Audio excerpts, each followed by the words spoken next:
வணக்கம் நேயர்களே. இன்றைய விவாத அரங்கம் நிகழ்ச்சியில் சந்திப்பதில் மகிழ்ச்சி. இன்றைய விவாத அரங்கத்தில் தயாநிதி மாறன் அவர்கள் இன்று கொடுத்த ஒரு அறிக்கை தான் இன்று விவாத பொருளாயிருக்கிறது. அதாவது திமுகவை பழிவாங்க பாரதிய ஜனதா முயற்சிக்கிறது, திராவிட கட்சிகளை ஒடுக்க பாரதிய ஜனதா முயற்சிக்கிறது போன்ற குற்றச்சாட்டுகளை அவர் முன்வைத்திருக்கிறார். அதாவது தான் மத்திய அமைச்சராக இருந்த அந்த தருணத்தில் தொலைபேசி தொடர்புகளை அதிக அளவில் பயன்படுத்தியதாகவும் கிட்டத்தட்ட 400 கோடி ரூபாய் முறைகேடாக அதில் அவர் சேர்த்ததாகவும் அவர் தவறாக பயன்படுத்தியதாகவும் தொடுக்கப்பட்ட ஒரு வழக்கு அந்த விசாரணை நடைபெற்றுக் கொண்டிருக்கிறது. இருப்பினும் தற்போது ஊழியர்கள் சிலரை, ஊடகத்தை சேர்ந்த ஊழியர்கள் சிலரை அவர்கள் கைது செய்திருக்கிறார்கள். அது மட்டுமில்லாமல் திமுகவை அதிகாரத்தை பயன்படுத்தி பாரதிய ஜனதா முடக்க பார்க்கிறது, திராவிட கட்சிகளை, மாநிலத்தில் வலுவாக இருக்கக்கூடிய கட்சிகளை அது அடக்க பார்க்கிறது. இது விசாரணை நடந்து கொண்டிருக்கும் போது சட்டப்படி சந்திக்காமல் ஏன் இவர்கள் இவ்வாறு செய்ய வேண்டும் என்கின்ற கேள்வியை தயாநிதி மாறன் கேட்டிருக்கிறார். இதற்கு காங்கிரஸ் போன்ற கட்சிகள் ஆதரவு தந்திருக்கின்றன. தயாநிதி மாறனுடைய கேள்வி நியாயம் என்பதை அவர்கள் கேட்டிருக்கிறார்கள். இந்த தருணத்தில் தான் இந்த பாரதிய ஜனதாவின் இந்த நடவடிக்கை எவ்வாறு பார்க்க வேண்டும், அல்லது சிபிஐ தனிச்சு செயல்படுகிறதா மற்றும் திமுகவினுடைய இந்த குற்றச்சாட்டை எவ்வாறு பார்க்க வேண்டும், தயாநிதி மாறனுடைய அறிக்கையில் எந்த அளவுக்கு உண்மை இருக்கிறது, இதை நாம் எவ்வாறு பார்க்க வேண்டும் என்பது குறித்துதான் விரிவாக இன்று நாம் பேச இருக்கிறோம். இந்த விவாதத்தில் கலந்து கொண்டு பல்வேறு கருத்துக்களை எடுத்துரைப்பதற்காக அரசியல் திறனாய்வாளர் ரவீந்திரன் துரைசாமி அவர்கள் நமது விவாத அரங்கிற்கு வந்திருக்கிறார்கள். திராவிட முன்னேற்ற கழகத்தைச் சேர்ந்த வழக்கறிஞர் உல்லாசநாதன் அவர்களும் நமது விவாத அரங்கிற்கு வந்திருக்கிறார். இந்திய பொதுவுடைமை கட்சியை சேர்ந்த மருத்துவர் டாக்டர் ரவீந்திரநாத் அவர்களும் இந்த கருத்தில் அவருடைய கருத்துக்களை முன்வைக்க உள்ளார். பாரதிய ஜனதா கட்சியினுடைய முக்கிய பிரமுகர் ஆதவன் அவர்களும் இந்த விவாதத்தில் கலந்து கொண்டு அவர் தரப்பு கருத்துக்களை எடுத்துரைக்க இருக்கிறார். இவர்களுடன் இணைந்துதான் இன்றைய விவாத அரங்கம் பயணிக்க இருக்கிறது. சார், இப்ப அவர் தயாநிதி மாறன் சார் மேல அந்த கேஸ் இருக்கு, அது குறித்து ஊடகங்களை வந்தது, பல வருடங்களா அப்படி ஒரு விஷயங்கள் போயிட்டு இருக்கு. அந்த ஸ்கேம் விசாரிக்கணும், இது இவங்க ஏற்கனவே பயன்படுத்தினாங்கிறதெல்லாம் ஏற்கனவே இருக்கிறது தான். இப்ப இந்த இதுல எந்த அடிப்படையில இப்போ ஒரு சிபிஐ நடவடிக்கை எடுக்குது அப்படிங்கறதுல ஒட்டுமொத்தமா அவர் அவரும் சொல்லியிருக்கிறாரு, திமுக பொருளாளர் ஸ்டாலின் அவர்களும் இதே கருத்தை முன் வச்சிருக்கிறாங்க. திமுகவை அவங்க பழிவாங்க முயற்சிக்கிறாங்க அப்படின்னு ஸ்டாலின் கூட இன்று மதியம் சொல்லியிருக்கிறாரு. அப்ப இதையே அடுத்த ஸ்டெப் நீங்க இப்படி ஒரு வார்த்தையை போடணும், இது சட்டப்படியே சந்திப்போம் அப்படிங்கிற விஷயங்கள்லாம் அடுத்து சொன்னாலுமே திமுகவையே பழிவாங்க, மாநில கட்சியை பழிவாங்க பாரதிய ஜனதா முயற்சித்து வருகிற வார்த்தையை எதுக்கு சொல்லணும்? அதுல என்ன உண்மை இருக்கு? பாரதிய ஜனதா கட்சி அவர்களை வளர்ப்பதற்காக திராவிட கட்சிகளை நசுக்கிவிட்டு அந்த இடத்தில் அவர்கள் வளர வேண்டும் என்ற ஒரு எண்ணத்தில் அவர்கள் செயல்படுகிறார்கள். அந்த வகையில்தான் இந்த சிபிஐ அவர்களுக்கு சாதகமாக பயன்படுத்துகிறார்கள். இது ஒரு ஒரு தொலைத்தொடர்பு துறை அவர்கள் ஒரு அமைச்சருக்கு லீகலா கொடுக்கப்பட்ட ஒரு சலுகை. அவர் இப்போ பொதுக்கூட்டங்களில் பொதுக்கூட்டம் நடத்துபவர்கள் அந்த பில்லர்ல இருந்து கரண்ட் எடுத்து மிஸ்யூஸ் பண்ணுவாங்க. அந்த மாதிரியே இது கிடையாது. இது அபிஷியலா அவருக்கு கொடுக்கப்பட்ட சலுகை. அதை தான் அவர் பயன்படுத்தினாரே ஒழிய இது தவறுதலாக அவருக்கு ஒரு அமைச்சருக்கு இல்லாத உரிமையை அவர் எடுத்து மிஸ்யூஸ் பண்ணதான ஒரு குற்றச்சாட்டு இப்பொழுது சுமத்த முயற்சிக்கிறார்கள். லீகலா வழங்கப்பட்ட ஒரு சலுகையை இப்பொழுது அவர்கள் அவர்களுக்கு சாதகமாக இப்பொழுது அதை கம்ப்ளைண்ட் கொடுத்தவர் யார் என்றால் குருமூர்த்தி என்ற பாரதிய ஜனதா கட்சியை சார்ந்த முக்கிய பிரமுகர் ஆடிட்டர் குருமூர்த்தி. அவர்தான் இதை திசை திருப்புவதற்காக திமுகவை நசுக்க வேண்டும் என்பதை விட பத்திரிகை துறையை ஏற்கனவே அவர்கள் கைப்பற்றி விட்டார்கள். அவர்கள் சொல்வதைத்தான் பாரதிய ஜனதா சொல்வதைத்தான் பத்திரிகை துறை இன்று இந்தியா முழுக்க விளம்பரப்படுத்துகிறது. தொலைக்காட்சி துறையும் தமிழ்நாட்டில் ஸ்ட்ராங்கா இருக்க சன் டிவியை கேப்சர் பண்ணணும் என்ற எண்ணத்தில் அவங்களை இன்ஃப்ளூயன்ஸ் பண்ணி ஊடகத்துறையின் மீது வைக்கப்பட்ட கண்ணா, காட்சி ஊடகத்தின் மீது வைக்கப்பட்ட கண்ணுங்கிறீங்க. எஸ், அது அவங்களை பிஜேபியை விமர்சனம் பண்ணக்கூடாது, தொலைக்காட்சி அவர்களுக்கு சாதகமாக இருக்க வேண்டும் என்பதற்காக ஒரு அச்சுறுத்தல். தனிநபர் மீது அல்ல, அந்த ஊடகத்துறையின் மீது, திராவிட கட்சிகள் மீதான அச்சுறுத்தலா நீங்க பாக்குறீங்க. நிச்சயமா அவரு சொல்ற தயாநிதி மாறனும் இதே கருத்து தான் சொல்லியிருந்தார். அவர் என்ன சொல்றாருன்னா, இது பிரமோத் மகாஜன்ல இருக்கிறது இப்ப இருக்க சுஷ்மா ஸ்வராஜ் பயன்படுத்தி இருக்கக்கூடிய ஒரு சலுகை தான். இதை இவங்க திடீர்னு என் மேல சுமத்துறது எப்படி ஒரு நியாயமா இருக்கும்? நான் பயன்படுத்தினது வந்து இதற்கு முன்னால் இந்த துறையில் இருந்தவர்கள், பிரமோத் மகாஜனா இருக்கட்டும், தற்போது சுஷ்மா ஸ்வராஜ் போன்றவர்கள்லாம் கூட இதெல்லாம் அனுபவிச்சுட்டு தான் இருக்கிறாங்க. ஆனா என் மீது மட்டும் செய்யும் போதுதான் இவர்களுக்கு வந்து இந்த திராவிட கட்சிகள் இந்த அமைப்புகள் மீது இருக்கக்கூடிய பழிவாங்கக்கூடிய நோக்கம் தான் இதுல வெளிப்படுது அப்படிங்கிறது தயாநிதி மாறனுடைய குற்றச்சாட்டு. துவக்கத்திலே சார் வந்து பாத்தீங்கன்னா ஒரு தவறான ஒரு கோணத்துல வந்து கொண்டு போறாரு. ஏதோ பாஜக தான் தயாநிதி மாறன் மேல வந்து வழக்கு தொடுத்த மாதிரி. இந்த வழக்கு வந்து தொடுத்தது யாருன்னு பாத்தீங்கன்னா திராவிட முன்னேற்ற கழக கூட்டணி ஆட்சி இருக்கின்ற போது UPA 2ல அன்று அமைச்சராக இருந்தவர் ராஜா ராசா, அவர் அமைச்சராக இருக்கின்ற பொழுதுதான் அப்ப இந்த வழக்கே எடுக்கப்பட்டது கையில. இது ஒன்று. இன்னொன்று ஏர்செல் மேக்சிஸ். இது 2 வழக்கையுமே தூசி தட்டி கலப்பினவர் வந்து ராசா. திராவிட முன்னேற்ற கழகம் அன்று இதே தயாநிதி மாறனை பழி வாங்க வேண்டும் என்பதற்காக கட்சியை விட்டு எடுத்தாங்க, மந்திரி பதவி வந்து எடுத்தாங்க. எல்லாம் குடும்ப இதுக்கு பிரச்சனைக்காக. பாத்தீங்கன்னா மதுரையில வந்து தினகரன் பத்திரிகை அலுவலகத்துல என்ன அராஜகம் நடந்ததுன்னு தெரியும். 2 பத்திரிகையாளர்கள் உயிருடன் எரித்து கொல்லப்பட்டார்கள். இப்படியெல்லாம் பல கலவரங்கள் செய்து இவர்களுக்கும் குடும்ப யுத்தம், ஒரு சகோதர யுத்தத்துல தயாநிதி மாறனை ஓரங்கட்ட வேண்டும் என்பதற்காக பழி வாங்க வேண்டும் என்பதற்காக வழக்கு தொடுத்தவர்கள் திராவிட முன்னேற்ற கழகம். ஆனா இன்னைக்கு வசதியா வந்து எல்லாத்தையும் பழிய தூக்கி ஒரு கட்டத்துல பாத்தீங்கன்னா அவங்க குடும்பத்துல வந்து காம்ப்ரமைஸ் ஆகிட்டு இந்த வழக்கெல்லாம் வந்து அப்படியே தூங்க வச்சுட்டாங்க, ஃபைல்லாம் தூசி தட்டி வச்சுட்டாங்க. இன்று பாரதிய ஜனதா அரசு நடக்கின்றது. இந்த அரசு ஏற்கனவே வந்து விசாரிக்கப்பட்ட விசாரணை தொடர்ந்துகின்றது.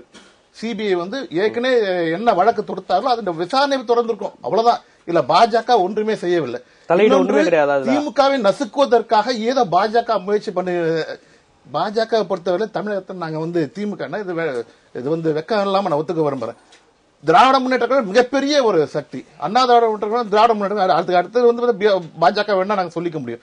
அவ்வளவு பெரிய சக்தி வந்து நாங்க ஏதோ என்னமோ அவங்க நசுக்கணும். அவர்களாகவே திராவிட முன்னேற்ற அழிப்பதற்கு வேறு சக்திகளே தேவையில்லை. அவங்க கொள்கையிலும் கட்சி அவர்களே அழைத்துக் கொள்வார். குடும்ப யுத்தத்தின் காரணமாக அவர்களே அழைத்துக் கொள்வார்கள். கொள்கைன்றது பாத்தீங்கன்னா காலத்து பச்சுவந்தியம் மாறிக்கொள்வதுதான் திராவிட முன்னேற்ற கழகத்தின் கொள்கையே.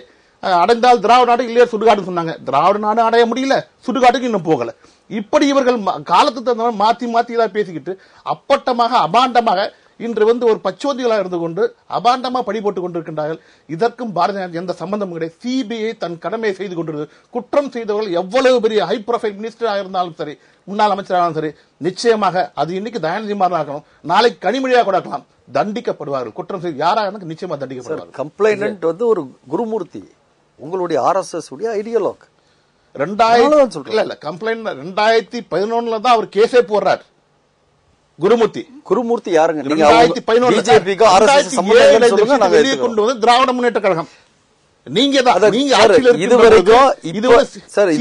விசாரணைக்கு பரிந்துரை செய்தவர் ராசா. இதை மறுக்க முடியுமா? 2007 சிபிஐ விசாரிக்க வேண்டும் என்று ஏர்செல் மேக்சிஸ் வழக்கையும் இந்த டெலிபோன் நேற்று வரை எஃப்ஐஆர் போடல சார். இது மிஸ்யூஸ் பண்ணலாம்னு சொல்றீங்க. எப்படி சார் மிஸ்யூஸ் பண்ணலாம் சொல்ல முடியும்? ஒரு கனெக்ஷன் வாங்கிட்டு அதை வந்து அமைச்சர்கள் வந்து பயன்படுத்த ISD என்ற அதாவது ஹை ஸ்பீடு கனெக்ஷன்லாம் வாங்கி அமைச்சர்களுக்கு அனைவருக்கும் உண்டு. ஆனால் இதை வந்து ஒரு கமர்ஷியலா ஒரு நிர்வாகம் பயன்படுத்துகின்ற அளவுக்கு சன் டிவிக்கு ஒட்டுமொத்தமாக அவங்க ஹை டென்சிட்டி டேட்டா டிரான்ஸ்மிஷனுக்காக இந்த கனெக்ஷனை பயன்படுத்துது. 323 கனெக்ஷன்ல இவங்க வீட்டுல இருந்து சன் டிவி கொண்டு போயிருக்காங்க. இதை எப்படி நீங்க சட்டப்பூர்வமா பயன்படுத்த சொல்ல முடியும்? நீங்க 2 நாளைக்கு பயன்படுத்த முடியும். ஆனா அவருடைய கமர்ஷியல் நிர்வாகத்துக்கு பயன்படுத்துவது எப்படி அனுமதிக்க முடியும் சார்? கமர்ஷியல் நிர்வாகத்தை பயன்படுத்தினார்கள் ஆதாரம் வேண்டும். அதை ப்ரூவ் பண்ணுங்க கோர்ட்ல, அதான ஃபேஸ் பண்ணுங்க. 2 நாளைக்கு முன்னாடி எஃப்ஐஆர் போட்டு 2 நாளைக்கு முன்னாடி நடந்துட்டு இருக்கு. சட்டத்தை மீறி என்ன நடக்குது? காங்கிரஸ் ஆட்சியில் இந்த வழக்கு தொடரப்படவில்லை. 2 நாட்களுக்கு முன்புதான் எஃப்ஐஆர் ரெஜிஸ்டர் பண்ணப்படுகிறது. நேற்று தான் 3 பேரை விசாரணைக்காக அழைக்கிறார்கள். ஆடிட்டர் குருமூர்த்தி தான் மூல காரணம். அவர் தான் கம்ப்ளைனன்ட்.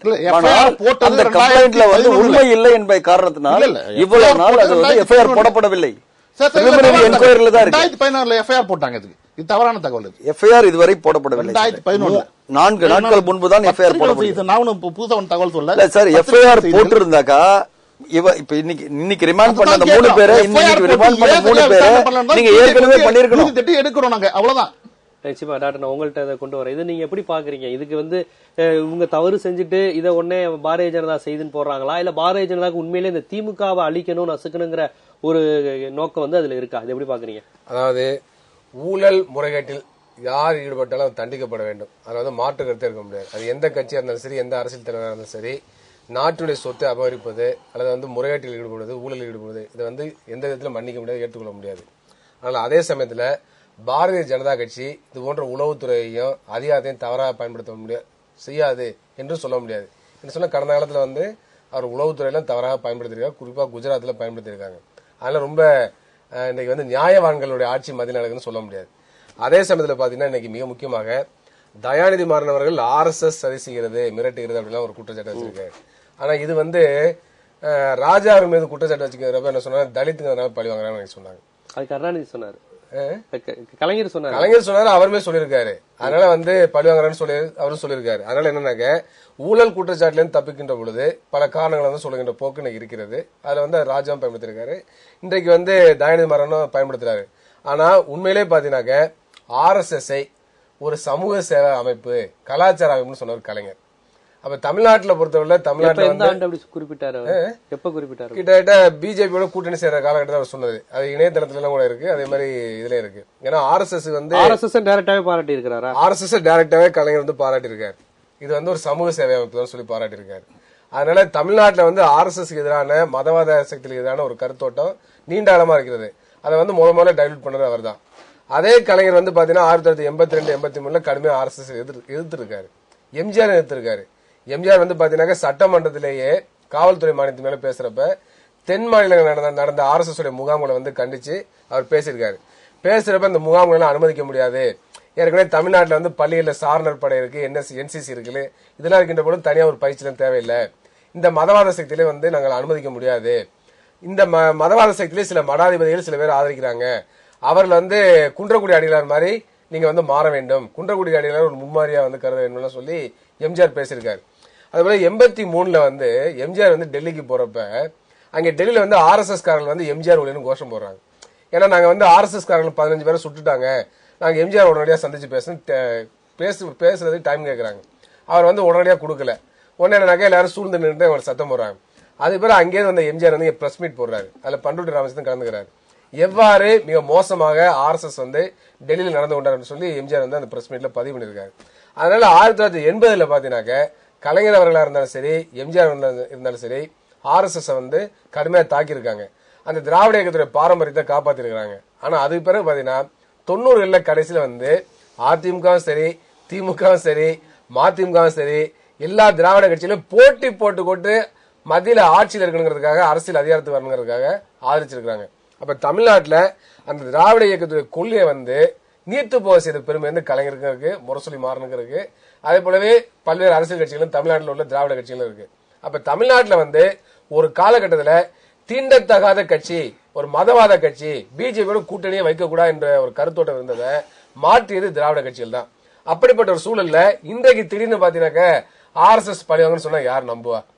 அதனால இந்த வழக்குல நேர்மையான விசாரணை உட்படுத்த அவங்களுடைய அரசியல் இதெல்லாம் போய் இந்த வழக்குல அவர் அப்படி சொல்லி இருக்கிறதுல உண்மை இருக்குமா அப்படின்னு நம்ம பாக்கலாம் இல்லையா? அதாவது சொல்ற மாதிரி கடந்த கால அவர் திமுக, அதனாலதான் சொன்னேன், துவக்கத்திலே சொன்னேன், பிஜேபியோட ஆட்சி வந்து ஒரு நியாயவான்களுடைய ஆட்சி எல்லாம் எடுத்துக்க வேண்டியதில்லை. பிஜேபி வந்து மறுபடியும் தலையிடாதுன்னு சர்டிபிகேட்டும் கொடுக்கல. குஜராத்ல உள்ள அந்த அங்க வந்து உளவுத்துறை தவறா பயன்படுத்திருக்காங்க சொல்லியிருக்கிறேன், பதிவு பண்ணிருக்கேன். ஆனா இந்த விஷயத்திலையும் கூட அரசியல் காரணங்களுக்காக RSS மத்திய அரசு நிர்பந்தம் பண்ணலாம், இல்லைன்னு சொல்ல முடியாது. அதை வந்து நான் இன்னைக்கு வந்து திரும்பவும் தெளிவா சொல்றேன். ஏன்னா நாங்க சமீப காலத்துல வந்து பாரதிய ஜனதா கட்சி திமுக உள்ள அரசியல் பிரமுகர்கள் எல்லாம் தன் பக்கம் இழுப்பதற்கான ஒரு முயற்சி எடுத்தது. சில பேர் பிஜேபி சேர்த்திருக்காங்க. அப்ப குறிவைத்து அவங்களா விலகி வந்து சேர்றாங்க. இல்ல அதெல்லாம் பிரச்சாரமே செய்யப்பட்டது. திமுக வந்து பார்க்க வேண்டிய அவசியம் இருந்தது. அதனால வந்து பாரதிய ஜனதா கட்சி தமிழ்நாட்டில் வந்து திராவிட கட்சிகளை உடைத்து, திராவிட கட்சிகளை வந்து நீர்த்து போக செய்து, அதுல இருந்து தங்களுக்கு அதிகமான எண்ணிக்கையில் தலைவர்கள் வந்து கொண்டு வரணும்னு சொல்லி அவங்க விரும்புறாங்க. அதை செய்யறாங்க. தமிழ்நாட்டில் காலூன்ற நினைக்கிறாங்க. அது திராவிட கட்சியில வந்து ஒழிக்கணும்னு நினைக்கிறாங்க. இது வந்து மாற்று கருத்தே இல்ல. ஆனா இந்த விஷயத்துக்கு பிறகுதானே தயாநிதி மாறன் சொல்றாரு, ஏன் முன்னால சொல்லல, ஏன் முந்தாண்டு சொல்லல, ஏன் நேத்தி சொல்லல? அதான் என்னுடைய வாதம். நிச்சயமா நான் உங்கள்கிட்ட வைக்கிறது இது. இந்த வழக்கு பொதுவா விசாரணை சிபிஐனா காங்கிரஸ் பீரியட்ல Congress bureau of investigation, BJP இடதுசாரிகள்லாம் கூட சிபிஐ அமைப்பை விமர்சிச்சாங்க. இப்ப பிஜேபி வந்ததுக்கு அப்புறமும் எல்லா தன்னாட்சி பெற்ற அமைப்புகளையும் வந்து இவங்க வந்து முழுக்க ஒரு அரசு கட்டுப்பாட்டுல வரணும், நீதித்துறையில இருந்து எல்லா தணிக்கைத்துறை முதற்கொண்டு எல்லாத்துலயும் அரசு தலையீடு இருக்கு அப்படிங்கிற விமர்சனம் பொதுவாக வர்றது, அதுவும் உங்களுக்கு தெரியும். இப்ப இந்த விஷயத்தை எப்படி பாக்குறீங்க? இந்த விஷயம் நேற்று வந்த விஷயம் கிடையாது, சார் சொன்ன மாதிரி இதுன்னு பிஜேபி வந்தது கிடையாது. இருந்தாலும் இப்ப சமீப கால நடவடிக்கை நம்ம டாக்டர் சொன்னதுதான் இருப்போம். திமுக இப்ப கொஞ்சம் அதுல இருக்கக்கூடிய உட்கட்சி விஷயங்கள்லாம் பயன்படுத்தி முழுமையா நம்ம உட்கிரகிச்சுக்கணுங்கிற பாரதிய ஜனதா அரசியலோட ஒப்பிடும் போது தயாநிதி மாறன் சொன்னது கூட உண்மையா இருக்கும் அப்படிங்கிற மாதிரியான விஷயத்தை நீங்க எப்படி பாக்குறீங்க? ஆட்சிகள் மாறினா காட்சிகள் மாறும். ஆட்சி மாறி இருக்கு, காட்சி மாறி இருக்குது. UPA 2ல எடுக்கப்படாத நடவடிக்கை இப்போ எடுக்கப்படுது. அடுத்தபடியாக பாஜக பொறுத்தளவுல நான் சகோதரர் ஆதவனோட கருத்தை நான் வழிமொழிகிறேன். அதாவது பாஜக இங்க ஒன்றும் மேஜர் பிளேயரே கிடையாது, வெரி மைனர் பிளேயர். மாநில அதிகாரம் முக்கியத்துவம் கிடையாது, இல்ல வெரி மைனர் பிளேயர். நீங்க தயாநிதி மாறன் மேல வழக்கு போட்டு திமுக என்ன செய்திட முடியும்? அதனால நீங்க எமர்ஜென்சில கருணாநிதி மேல எவ்வளவு வழக்கு போட்டாங்க. மீண்டும் கருணாநிதி 89ல எம்ஜிஆரோட பெரிய வெற்றி பெற்றவராட்டு நிக்கல. ஆக நீங்க இந்த வழக்குகள் மூலமா பண்ண முடியும்னு நான் நினைக்கல. ஆட்சி மாறனால காட்சி மாறுதுங்கிற ஒரு அடிப்படையை தான் இதுல நான் பார்க்க முடியும். மற்றபடி இங்க RSSக்கு முத இங்க வாய்ப்பு கொடுத்தது நம்ம CPI தோழர் ஏதோ கூட்டணி பாசமா என்னவோ ரொம்ப லகுவா மறைச்சிட்டாரு. முத வாய்ப்பு கொடுத்தது அதிமுக தலைவர் டாக்டர் ஜெயலலிதா அவர்கள் தான் முத பாஜகவோட ஒரு அலையன்ஸ் வச்சாங்க. அதுக்கு காரணம் என்னன்னா தோத்து போனவங்க எல்லாம் ஒன்னா சேர்ந்தாங்க. 96ல திமுக தமாக மிகப்பெரிய வெற்றி பெற்ற போது பாஜக தோல்வியடைந்தது, மதிமுக தோல்வியடைந்தது, பாமக தோல்வியடைந்தது, அதிமுக தோல்வியடைந்தது. தோற்றவர்கள் ஒன்னு சேர்ந்து வெற்றி பெற்றாங்க. அப்ப திரும்ப இந்த கூட்டணி வெற்றி பெற்றிருக்குன்னு சொல்லும் போது பாஜகவோட சேர்ந்த பாமக, மதிமுக போன்ற கட்சிகளை திமுக எடுத்துக்கொண்டது. ஆக பாஜகவுக்கு RSS கொள்கை அதெல்லாம் இல்ல. பாஜகவுக்கு ஓட்டு இருக்குது. அந்த ஓட்டு மோடியை காட்டினா கொஞ்சம் ஓட்டு வரும், வாஜ்பாயை காட்டினா கொஞ்சம் ஓட்டு வரும், அவங்களுக்கு ஓட்டு வரும்னு சொன்னா திராவிட இயக்கம்னு சொல்லக்கூடிய எந்த கட்சியுமே அவங்க கூட அணி சேரவதோ வெற்றிக்கு அவங்களை பயன்படுத்திக்கூடதோ தயாரா தான் இருக்கிறாங்கிறது யாருமே மறுக்க முடியாத ஒரு கருத்து. இப்போ தயாநிதி மாறன் சொல்றது எல்லாருமே பொதுவா சொல்றதுதான். பெண் என்பதால் என் மீது பொன்னிறார்கள் ஜெயலலிதா சொல்லி இருக்கிறாங்க. நான் மிக மிக மிக மிக பிற்படுத்தப்பட்டவன் என்பதால் என்னன்னு திமுக தலைவர் கருணாநிதி சொல்லி இருக்காருல. அந்த மாதிரிப்பட்ட ஒரு இதுதான் இதை பல தலைவர்களும் நம்ம லிஸ்ட் கொடுக்க வேண்டியதில்லை, எல்லாரும் சொல்றதா அரசியல் ரீதியாக சொல்லப்படக்கூடிய ஒரு இதுதான். வழக்குல அவர் சொல்ற மாதிரி நிரூபிக்கப்படாம போகலாம். பட் வழக்கை பேஸ் பண்ணி தான் தீரணும். அரசியல் ரீதியாக வந்தாலும் சரி, வழக்கின் தன்மையில் அடிப்படையில் வந்தாலும் சரி, அது பேஸ் பண்ணதான் செய்யறோம். இப்ப இதுல பார்க்க வேண்டிய விஷயம் என்னன்னா, 3 பேரை அரெஸ்ட் பண்ண மாதிரி தயாநிதி மாறன் அடுத்தால கைது பண்ணுவாங்களா, கைது பண்ணாமலே அந்த வழக்கு நடத்துவாங்களாங்கிறதா நாம வரும் வாரங்கள்ல அது தெரியும். இல்ல இப்ப இந்த நடவடிக்கை சட்டப்படியான அந்த கிராஜுவல் ப்ராசஸ்ல நடந்தது நினைக்கிறீங்களா? ஆட்சி மாறினா காட்சி மாறுங்கிறத நான் சொல்லிட்டேன். சட்டத்தை காட்சி மாறும்போது ஆட்சியாளர்கள் தங்களுக்கு சாதகமாக பயன்படுத்திக் கொடுத்து இந்திய அரசியலில் தமிழக அரசியலில் இயல்பாகத்தான் ஒரு அரசு தலையீடு நிச்சயமாக கருணாநிதி மேல பாலத்துல ஊழல் செய்தா கைது பண்ணாங்க. அது சம்பந்தமா ஏதாவது பின் நடவடிக்கை இருந்ததா? ஆக இது எல்லா அரசுகளும் செய்யறதா ஒவ்வொரு அளவு வேறுபடலாம். இப்ப அதாவது அமைச்சருக்குரிய விஷயங்கள் தான் சுஷ்மா ஸ்வராஜ் யூஸ் பண்ணாங்க, பிரமோத் மகாஜன் எல்லாம் பயன்படுத்தினதான், என் மீது மட்டும் இப்படி பண்றது இவங்க சட்டப்பூர்வமா பண்ணலங்கிறத அவர் சொல்றது ஓகே தான். பட் அவர் சொல்ற மாதிரி அவ்வளவு பெரிய ஒரு ஊடகம் வைத்திருக்கக்கூடியவங்க, பெரிய ஒரு ஊடக நெட்வொர்க், அதற்கான இதையெல்லாம் தன் வீட்டுக்கு வரதை முழுவதும் இதுக்கு அவர் பயன்படுத்திக்கிட்டது அப்படிங்கிறப்ப அந்த தொகை வேரியேஷன்ங்கிறது கண்டிப்பா அது ஒரு மிஸ்யூஸ் பண்ணதுக்கான விஷயம் தானே சார். இப்போ அந்த குற்றச்சாட்டுக்கு ஆதாரம் முதலில் தேவை. பயன்படுத்தினார்கள் என்றால் நீங்க பெனால்ட்டியோட ஃபைன் போட்டு அந்த அமௌண்ட்டை கலெக்ட் பண்ணலாம். இப்போ முன்னாள் முதலமைச்சர் மீது இன்கம் டாக்ஸ் டிபார்ட்மெண்ட் வழக்கு தொடர்ந்தது. இன்கம் டாக்ஸ் டிபார்ட்மெண்ட் வழக்கை காம்பவுண்ட் பண்ணலாம்னா எந்த மாதிரி வழக்கை காம்பவுண்ட் பண்ணலாம் என்றால், மறைக்கப்பட்ட இன்கம்க்கு கண்டுபிடிக்கப்பட்டால் அதை காம்பவுண்ட் பண்ணலாம். ஊழல் மூலம் பெறப்பட்ட தொகைக்கு அது ஒரு கிரிமினல் கேஸ்ல கன்ஃபார்ம் ஆகி தண்டனை பெறப்பட்ட பிறகு அந்த கேஸை காம்பவுண்ட் பண்றது ரொம்ப தவறு. ஒரு நிறுவனம் ஒரு 10 கோடி ரூபாய் சம்பாதிக்கிறார்கள், ஆனால் கணக்கு காமிக்கிறது 5 கோடி காமிக்கிறாங்க, 5 கோடி மறைச்சிடறாங்க. அது அவங்க சம்பாதிச்ச பணத்தை மறைச்சது, அது காம்பவுண்ட் பண்ணிக்கலாம். இது அப்படி இல்லை. ஊழல் மூலம் சம்பாதிக்கப்பட்ட பணம், அந்த ஊழல் மூலம் சம்பாதிக்கப்பட்ட பணம் என்று கிரிமினல் கேஸ்ல கன்விக்ஷன் ஆயிருக்கு. அதுக்கப்புறம் நீங்க அதை எப்படி காம்பவுண்ட் பண்ண முடியும்?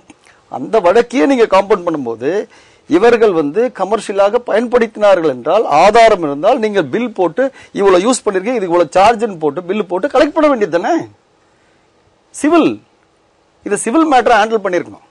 இப்போ ஜெயலலிதா வழக்க கிரிமினல் வழக்க காம்பவுண்டிங் போட்டு எப்படி மாத்தினாங்களோ அந்த மாதிரி நீங்க என்றாவது ஒரு முறையாவது நீங்க இந்த தொலைபேசியை பயன்படுத்தினீங்க, அதுக்கு இவ்வளவு செலவாச்சு அப்படின்னு என்னைக்காவது பில் ரைஸ் பண்ணி கேட்டு அவங்க கொடுக்காம இருந்தாங்களா?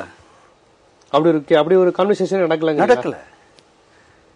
அப்படி இருக்கும்போது ஊழல் மூலம் பெறப்பட்ட தொகையே நீங்க காம்பவுண்ட் பண்ணலான்னு சொல்லும்போது இது உங்களுக்காக லீகலி கொடுக்கப்பட்டதை பயன்படுத்தினார் என்றால் அதற்குரிய ஆதாரத்தை நீங்கள் இதுவரையில் பொதுமக்கள் மத்தியில் என்ன வைத்தீர்கள்? இவ்வளவு ரூபாய் நீங்க பயன்படுத்தீங்க, இதுக்கு நாங்க பில் போட்டிருக்கோம். இப்ப டெலிபோன் நீங்க யூஸ் பண்ணீங்களா, இன்டர்நெட் யூஸ் பண்ணீங்களா, பில் போட்டு ரைஸ் பண்றாங்கல்ல. நீங்க ஒரு டாரிஃப்ல 400 கோடி கிட்ட தொகை இருக்கு அப்படிங்கிறது அது ஒரு 40 கோடி இல்ல, அது சார் அது ஒரு யூகத்தின் அடிப்படையில் சொல்லப்படுகிற தொகை. அதற்கு எங்க ஆதாரம் இருக்கிறது? இல்ல அதுக்கு எங்க ஆதாரம் இருக்கு? 440 கோடிக்கு பில் ரைஸ் பண்ணிருக்காங்களா? பில் ரைஸ் பண்ணிருக்காங்களா? கிளைம் பண்ணிருக்காங்களா? நோட்டீஸ் அமைச்சிருக்காங்களா? எதுவுமே பண்ணலையே. நீங்க 440 கோடின்னா நீங்க நோட்டீஸ் அமைச்சிருக்கணும்ல. தொலைத்தொடர்பு துறையில இருந்து யார் பயன்படுத்தினாங்களோ நீங்க இவ்வளவு ரூபாய்க்கு பயன்படுத்திருக்கீங்க, இதை கட்டுங்கன்னு கேட்டிருக்காங்களா? அது மாதிரி என்னைக்காவது பத்திரிகையிலயோ இல்லையா வந்திருக்கா? யூகத்தின் அடிப்படையில் தான் சொல்கிறார்களே தவிர இதுவரையில் வந்தது தவறான திசை திருப்பல். என்னன்னு கேட்டீங்கன்னா, அமைச்சருக்கு பாத்தீங்கன்னா இலவசமா கொடுக்கப்படுகின்ற ஒரு வசதி அது அமைச்சருக்கு. அவர் பர்சனல் யூஸ்க்கு, அமைச்சர் அது அபிஷியலா அவர் பர்சனல் யூஸ் பண்றதா கொடுத்துருக்கேன். அதனால அதுல பாத்தீங்கன்னா அதை இவர் கமர்ஷியலா யூஸ் பண்ணதான் வழக்கே. அதனால ஃப்ரீயா கொடுக்குற கனெக்ஷன்ல அதுல எப்படி நீங்க எவ்வளவு மிஸ்யூஸ் பண்ணாலும் எப்படி கண்டுபிடிக்க முடியாது. கொடுக்கறதே இலவசம். அது அதை மிஸ்யூஸ் பண்ணி கமர்ஷியல் யூஸ் பண்ணாதான் வழக்கே இது. இன்னொன்னு கணக்குல வந்துருவோங்கிறீங்க. பயன்படுத்திட்டாங்க. ஒரு அமைச்சர் எந்த அளவுக்கு பயன்படுத்த முடியுமோ அந்த அளவுக்கு பயன்படுத்த முடியும். ஆனா இவர் அதை விட எக்ஸஸா கமர்ஷியலா பயன்படுத்திருக்காரு. அதுதான் இப்ப வழக்கு. அது 400 கோடி 440 கோடி அளவுக்கு இழப்பு ஏற்பட்டதா கணக்கு சொல்றாங்க. இன்னொன்னு பாத்தீங்கன்னா இது ஏதோ சிவில் வழக்கு மாதிரி பேசிக்கிட்டு இருக்காங்க. ஒரு அமைச்சர் அதிகாரத்தை பயன்படுத்தி துஷ்பிரயோகம் பண்ணி இவர் ஒரு அரசாங்கம் கொடுக்கின்ற சலுகையை ஒரு நிர்வாகத்துக்காக, ஒரு தனியார் நிர்வாகத்துக்கு லாபம் ஈட்டுறதுக்கு பயன்படுத்தாருன்னா இது எப்படி நீங்க சிவில் வழக்கா பார்க்க முடியாது? தனது அதிகாரத்தை துஷ்பிரயோகம் பண்றாரு. அப்ப அது கிரிமினல் வழக்கு தானே. சொல்ற ஜெயலலிதா வழக்குல 2 வழக்கு ஒன்னா முடிச்சு போட்டார். ஒன்னு ஊழல் வழக்கு, அது தண்டனை பெற்றிருக்காங்க. இன்னொன்னு வருமான வரி வழக்கு. ரெண்டுமே ஒரே அமௌண்ட் தான் சார். அமௌண்ட் ஒண்ணுதான். 65 கோடிக்கு தான் இன்கம் டாக்ஸ் கட்டல. அதே 65 கோடிக்கு தான் டிஸ்ப்ரொபோர்ஷனேட் வழக்கு. ரெண்டுமே ஒரே அமௌண்ட். ஊழலை யாரும் ஊழல் பண்ண காம்பவுண்ட் எதை பண்ணலன்னா சார், மறைக்கப்பட்ட தொகைக்கு தான், இன்கம்க்கு தான் நீங்க காம்பவுண்ட் பண்ணலாம். ஊழல் மூலம் சேர்த்த பணத்துக்கு நீங்க காம்பவுண்ட் பண்ண முடியாது. இல்ல சார், அதுவும் தண்டிக்கப்பட்டிருக்காங்க. கன்விக்ஷன் ஆன ஒரு வழக்கு, வருமான வரி வழக்கு தனி. அது 2 வழக்கு. அது 2 வழக்குமே ஒரே அமௌண்ட்டுக்கு தான் சார். அமௌண்ட் ஒண்ணுதான். 65 கோடி தான் ரெண்டுமே. சார் 2 வழக்கு தனியா பாருங்க. இதுக்கு இங்க இது வருமான வரி வழக்கு என்பது தனியா நடந்துட்டு இருக்கு. இங்க இது ஊழல் வழக்கு தனியா நடந்துட்டு, ஊழல் வழக்கு தான் தண்டனை பெற்றிருக்காங்க. வருமான வழக்கு தான் பொது காம்ப்ரமைஸ் பேசிட்டு இருக்காங்க, சமாதானம் பேசிட்டு இருக்காங்க. சார் டிஸ்ப்ரொபோர்ஷனேட் வழக்குல கன்விக்ஷன் ஆச்சுன்னா என்ன அர்த்தம்? ஊழல் மூலம் சேர்க்கப்பட்ட பணம் தானே கன்விக்ஷன் ஆகுது. அந்த பணத்தை லீகலா எப்படி காம்பவுண்ட் பண்ண முடியும்? சார் அதுதான் 2 வழக்கு. மறைக்கப்பட்ட வருமானத்தை வேணா காம்பவுண்ட் பண்ணலாம்.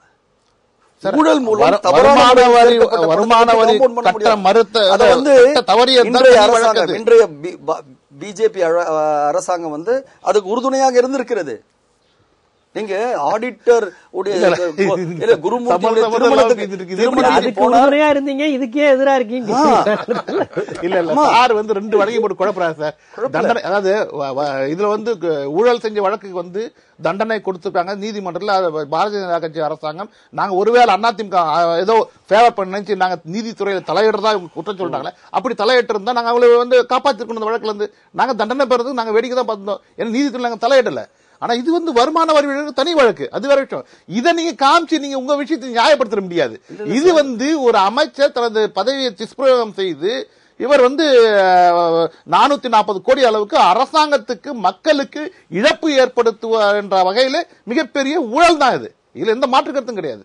இலவசமா கொடுக்கப்பட்ட இணைப்புல ஒரு சாதாரண ஒரு மனிதர், ஒரு அமைச்சர், ஒரு ஹை ப்ரொஃபைல் மினிஸ்டர் கூட வச்சுங்க, அதிகப்படியா போனா ஒரு இணைப்பு என்ன ஒரு 1 லட்சத்துக்கு யூஸ் பண்ணலாம், 2 லட்சம் யூஸ் பண்ணலாம், 10 லட்சம் யூஸ் பண்ணிட்டாங்க ஒரு மாசத்துக்கு. அப்ப கூட வருஷத்துக்கு 1 கோடி இல்ல. அதுக்கு நீங்க கணக்கு கேட்கலாம்ல, ஒரு என்ன டீடைல், இலவச கணக்கு. அதுல கணக்கு எப்படி பார்க்க முடியல? இத முறை இல்லாம கேபிள் அந்த கணக்குல 340 கோடி எப்படி சொல்ல முடியும்? கேபிள் போட்டு கொண்டு போயிருக்காங்க. 323 இணைப்புகள் அவருடைய அலுவலகத்துல வீட்டுல இருந்து சன் டிவிக்கு கேபிள் போட்டு கொண்டு போயிருக்காங்க. எவிடன்ஸ் இருக்குது. ஒரு இணைப்புக்குன்னு ஒரு கணக்கு பார்த்து 1.25 கோடி ஆண்டுக்கு கணக்கு பார்த்து 440 கோடி அளவுக்கு கணக்கிட்டு இருக்காங்க. அதிகாரிகள் போட கணக்கு பிஜேபி அரசாங்கம் போட கணக்கு, காங்கிரஸ் அரசாங்கம், திராவிட முன்னேற்ற கழக கூட்டணி அரசாங்கம், நீங்க உங்க அரசாங்கம் இருக்கின்ற போது போட்ட கணக்கு. நாங்க ஒண்ணு கணக்கு போடல. இது ஆதாரமும் இல்லை சார். UPA 2 போட்ட கணக்கு, இது நாங்க போட்ட கணக்கு இல்ல. நீங்க டிமாண்ட் நோட்டீஸ் உங்களையே பார்த்து நீங்க கேள்வி கேட்டுங்க, என்ன எவிடன்ஸ் கேட்டீங்க? ஏன்னா நீங்க தான் போட்ட கணக்கு. சரிதான். அது அவர் கொடுத்த பிரிவிலேஜஸ் அவர் மிஸ்யூஸ் பண்ணிட்டாரு நீங்க சொல்றீங்க. எதுவா இருந்தாலும் இப்ப இந்த 440ங்கிற அமௌண்ட் வரும்போது அதை காட்டி அவர்கிட்ட ஒரு ஹியரிங் பண்ணி டிமாண்ட் நோட்டீஸ் கொடுக்கணும் இல்ல நீங்க? அது இல்லாம இப்படி ஒரு அதாவது சொல்றாரு சட்டப்படி சந்திக்க தயாருங்கிறாரு. சட்டப்படி விசாரிச்சுட்டு இருக்காங்க. இவர சார் ஊடகம் கையில இருக்கிற திராவிட முன்னேற்ற கழகத்துக்கு தெரியும், ஊடகத்தை கையில இருக்கிற எப்படி எல்லாம் மிஸ்யூஸ் பண்றாங்கன்னு தெரியும் நமக்கு.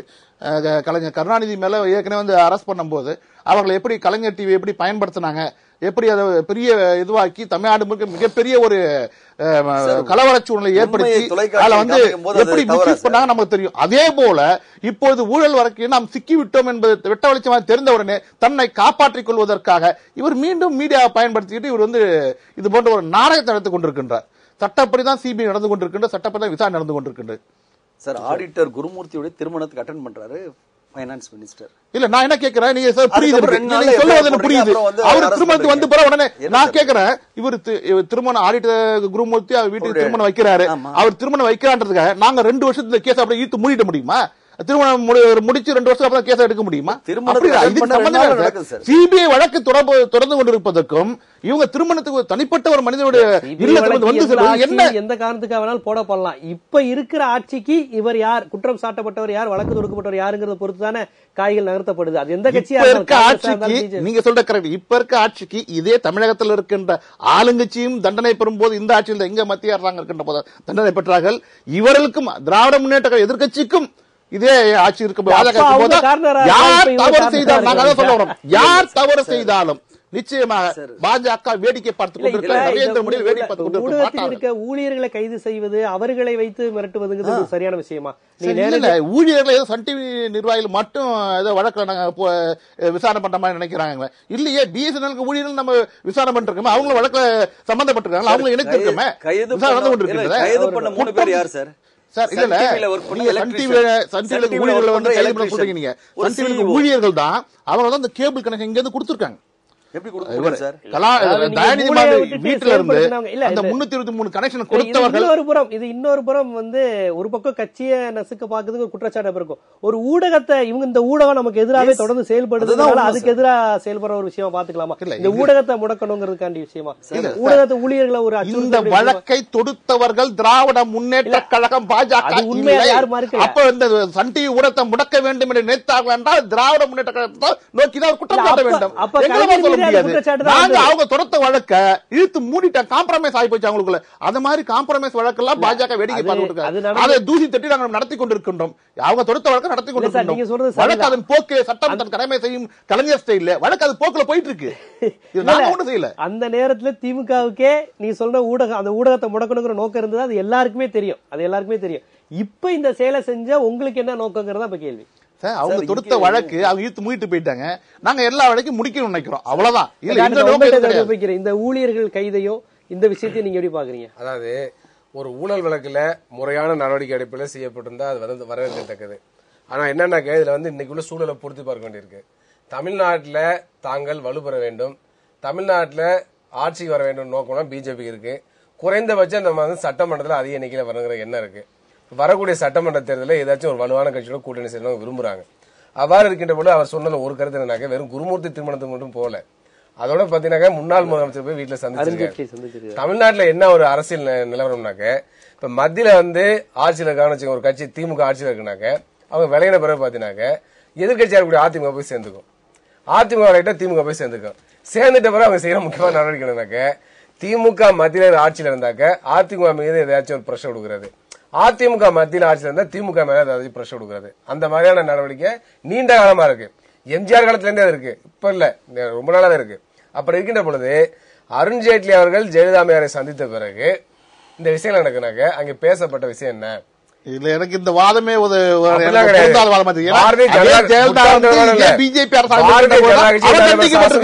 அவரையே அவரால் பாஜக காப்பாற்றிக் கொள்ள முடியாது.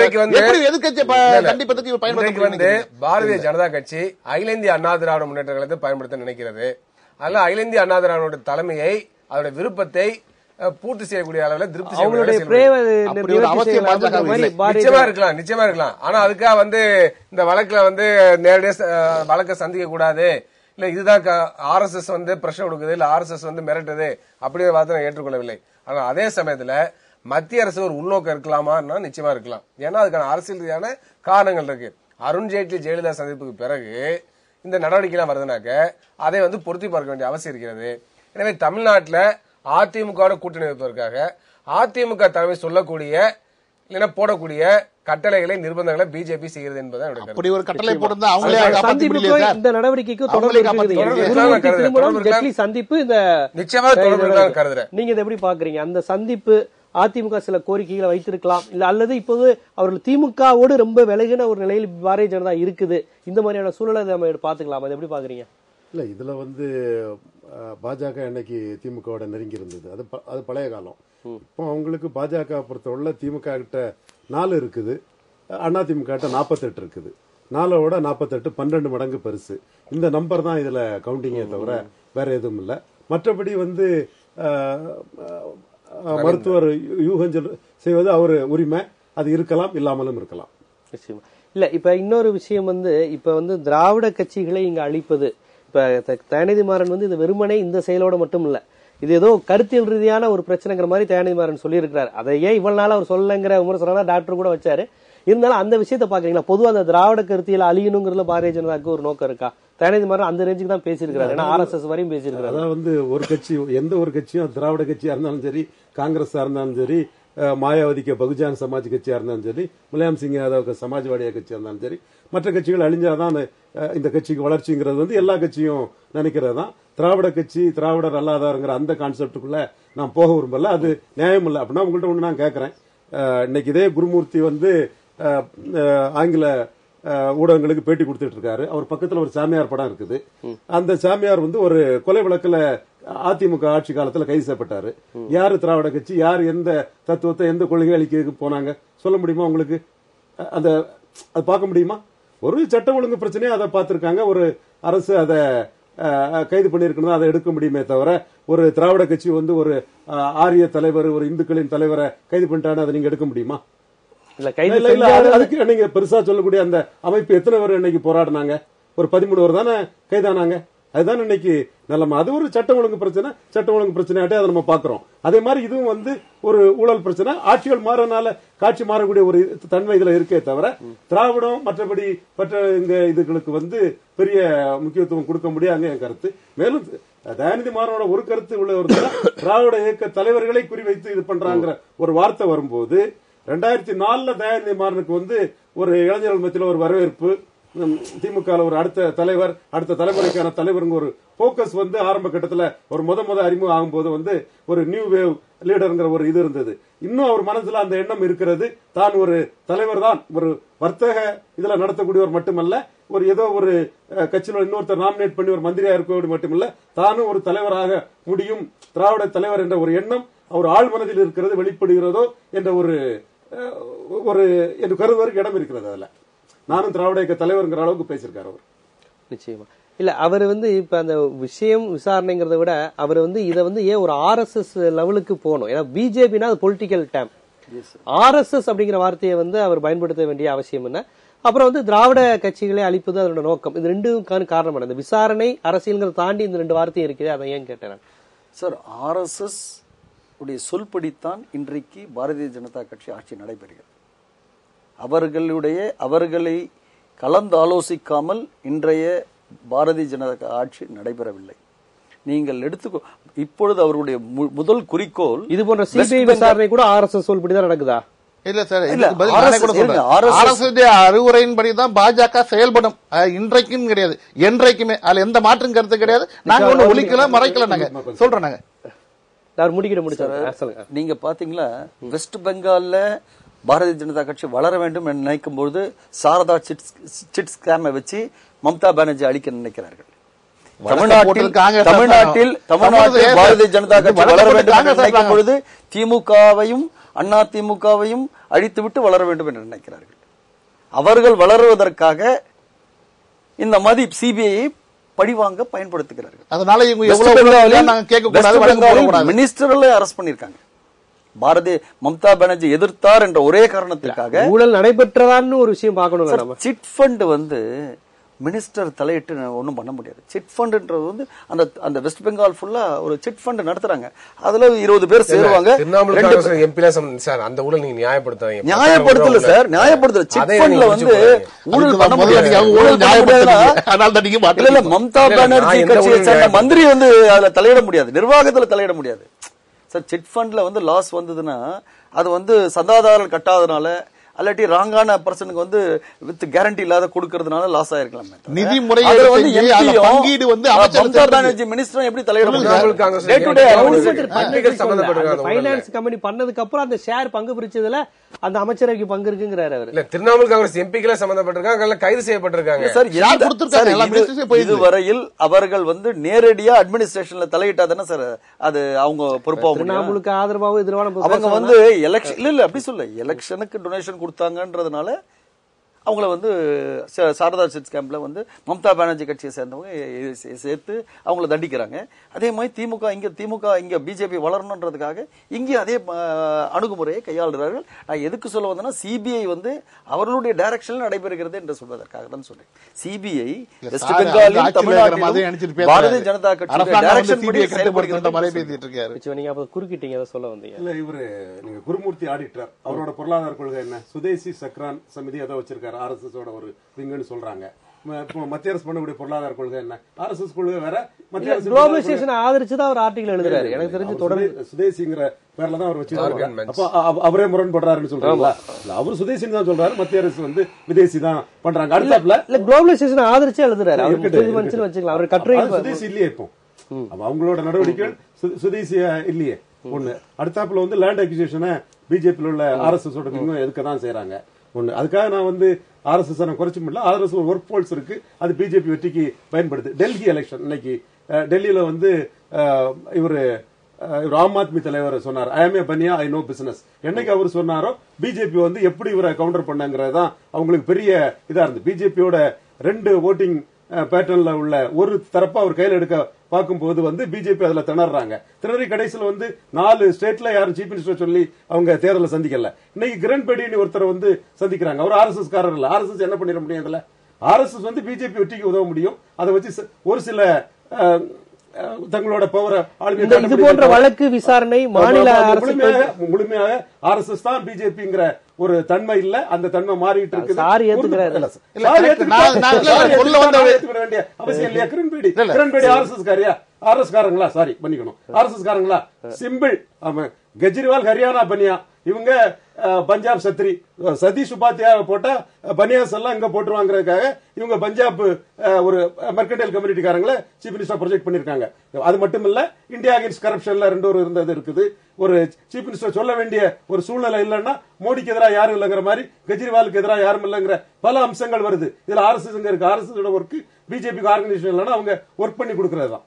இல்ல, RSS நீங்க சொல்றது பிஜேபி பிரிக்க முடியாதுங்க. RSS அரசியல் மோங்க பாருங்க. கிரண்பேடி மேட்டர்ல எல்லாருமே RSS பெண்கள் ஓட்டை கவருவதற்காக கிரண்பேடி முன்னேற்றாங்க. வெற்றிக்காக தான் எதிராங்க.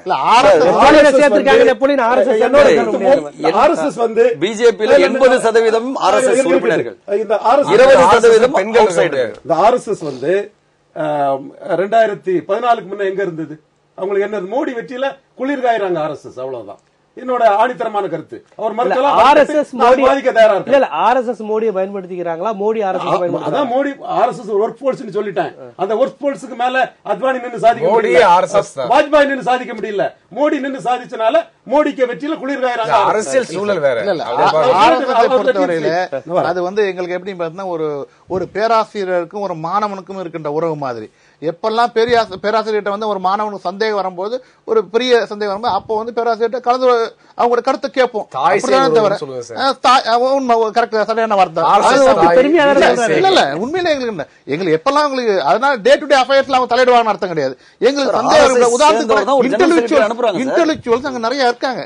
உதாரணத்துக்கு சொல்ல போனா இவர் குருமூர்த்தி மாதிரி அவங்களுடைய எக்ஸ்பர்டைஸ் அவங்களுடைய கருத்தை எங்களுக்கு எப்பெல்லாம் தேவைப்படுது அப்ப கண்டிப்பா நாங்க கேட்டு பெறுவோம். அதுக்காக அவங்களுடைய வழிகாட்டுதல் நடக்கணும்னு அர்த்தம் கிடையாது. RSS தலையீடு இருக்குன்னு நினைக்கிறீங்களா நீங்க? நிச்சயமா கிடையாது சார், நிச்சயமா கிடையாது சார். சொன்ன இந்த வழக்குக்கே பாஜகவும் சம்பந்தம் கிடையாது. இவங்க ஃபைல இழுத்து காம்ப்ரமைஸ் ஆனவனே, அதாவது பேரனுக்கும் தாத்தாக்கும் சண்டை முடிஞ்ச உடனே ஃபைல மூடிட்டாங்க. நாங்க அதற்காக எல்லாம் காரணம் காட்சி நாங்க ஃபைல மூட முடியாது. நாங்க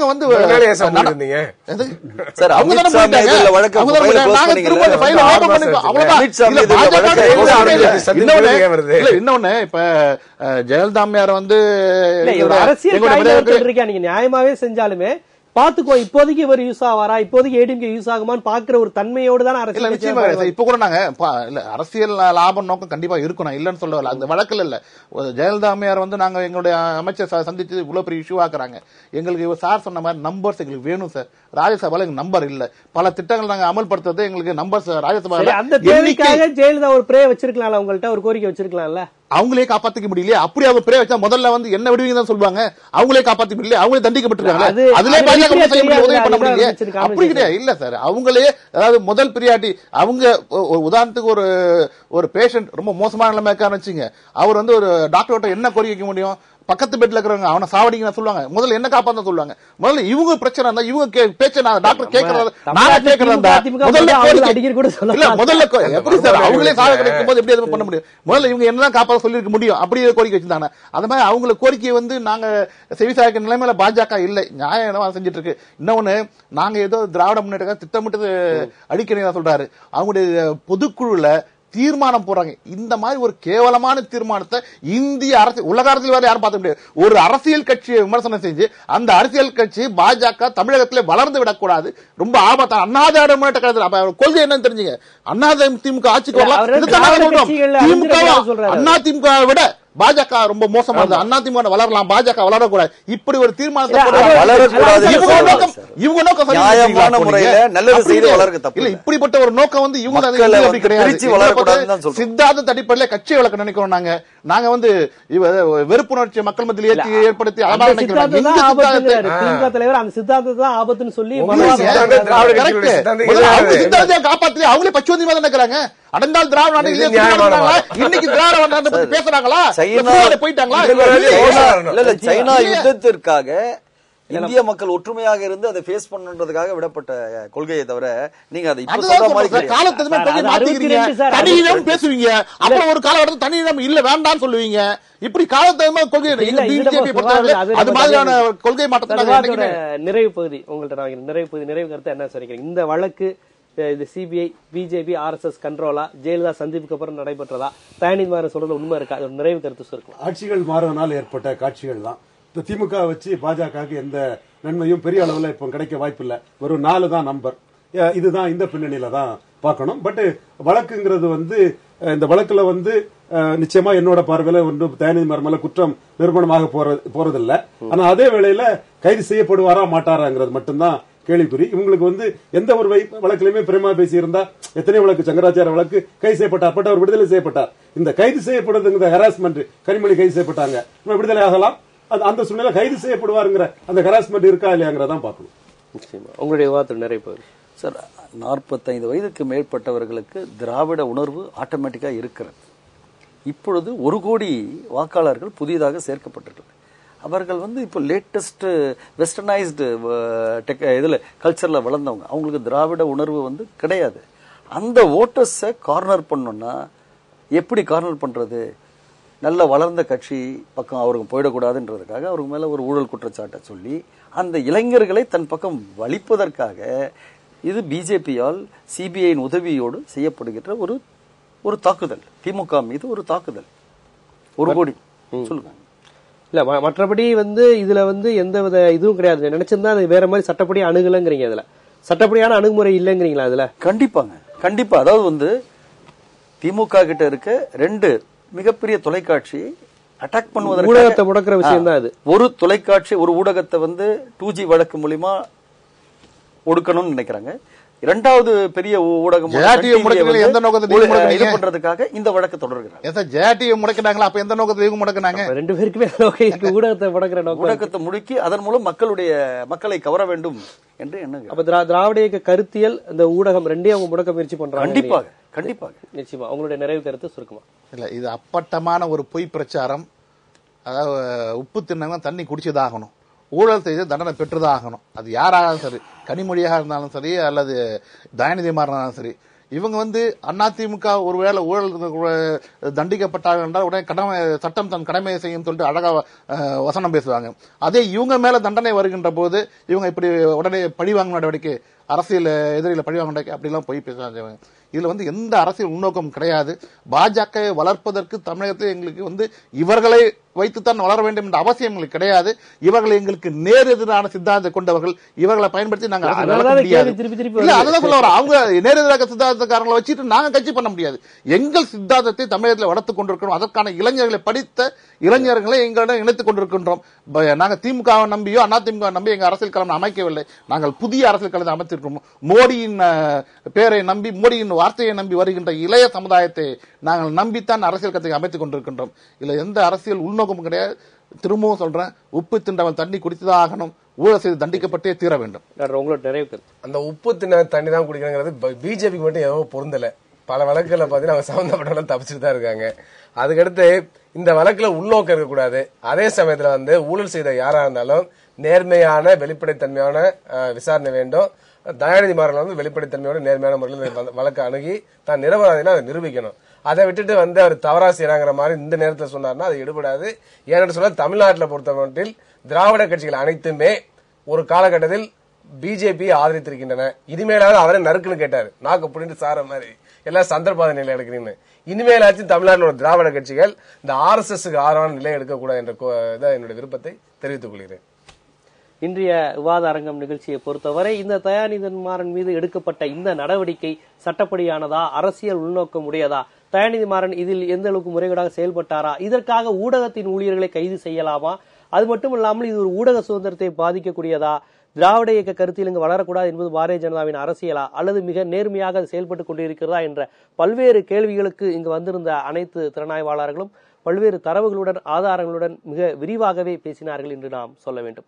இந்த விவாதத்தில் கலந்து கொண்டு பல்வேறு கருத்துக்களை எடுத்துரைத்த அரசியல் திறனாய்வாளர் ரவீந்திரன் துரைசாமி அவர்களுக்கும், திராவிட முன்னேற்ற கழகத்தைச் சேர்ந்த வழக்கறிஞர் உல்லாசநாதன் அவர்களுக்கும், இந்திய கம்யூனிஸ்ட் கட்சியை சேர்ந்த டாக்டர் ரவீந்திரநாத் அவர்களுக்கும், பாரதிய ஜனதா கட்சியினுடைய முக்கிய பிரமுகர் ஆதவன் அவர்களுக்கும் எங்களுடைய விவாத அரங்கம் நன்றியை தெரிவித்துக் கொள்கிறது. மீண்டும் விவாத அரங்கம் நிகழ்ச்சியில் சந்திக்கும் வரை உங்களிடமிருந்து விடைபெறுவது ஜீவசகாப்தம்.